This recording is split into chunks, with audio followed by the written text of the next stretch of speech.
Hello বন্ধুরা, আমি বৃন্দা সুতপা চলে এসেছি তোমাদের সামনে আবার নতুন একটি ভিডিও নিয়ে। আশা করি তোমরা সকলে খুব ভালো আছো। আজকে সবাই বলতে আমি, ছেলে, মেয়ে এবং বরবাবু আমরা চারজন মিলে রেডি হয়ে চলে এসেছি একটু বাজারের উদ্দেশ্যে। বাজারে একটু মেয়ের জন্য জুতো কিনবো। মেয়ের ঘরে পড়া জুতোটা ছিঁড়ে গেছে, তাই জন্য জুতো কিনতে চলে এসেছি। আমার এই ভিডিওগুলো বন্ধুরা তোমাদের কেমন লাগে প্লিজ কমেন্ট করে জানাবে, আর আমার এই চ্যানেলটাকে প্লিজ সাবস্ক্রাইব করবে, আর ভালো লাগলে একটা লাইক করবে এবং শেয়ার করে আমার পাশে থাকবে বন্ধুরা। এইটুকুই আমার বলা, আর কিছু নয়। তারপর তোমাদের সঙ্গে শেয়ার করি। আমি এখানে মেয়েকে জুতো কিনতে বলছি, তাই তোমরা দেখতেও পাচ্ছ আমি চলেও এসেছি জুতো দোকানে।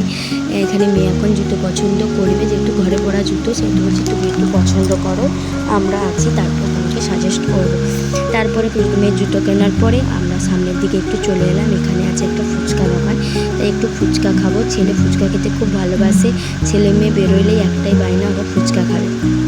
বলে মা চাউমিন এগুলো তুমি ঘরে বানিয়ে দাও, তাই বাইরেরটা খাবো না, কিন্তু ফুচকা খাবো মা।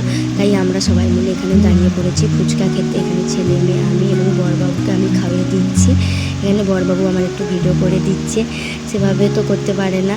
এবার আমি যেহেতু আস্তে আস্তেই তোমরা সব কিছুই দেখতে পাচ্ছ, বরবাবুকে বললাম তুমি আমার একটু ভিডিও করে দাও, তাই বরবাবুকে আমি ভিডিও করে দিচ্ছি, তাই আমি বরবাবুকে খাইয়ে দিচ্ছি। তারপরে এখানে ফুচকা দোকানের সামনেই ছিল একটা চপ দোকান, আর গরম গরম চপের এত সুন্দর স্মেল উঠছে, তাই আর না থামতে পেরে একটু কিনে নিলাম চপ।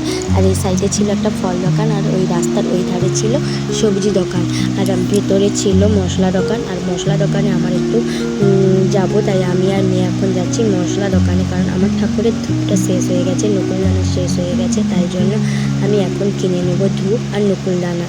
তারপর ধূপ আর নকুলদানা কিনে বাড়ি চলে এসেছি। এসে এখানে আমি থালাতে করে সব চপ ঢেলে নিয়েছি। বললাম না গরম গরম চপের এত সুন্দর স্মেল উঠেছে, তা না খেলে কি আর হয়। কেমন লাগলো বন্ধুরা প্লিজ কমেন্ট করে জানাও। বা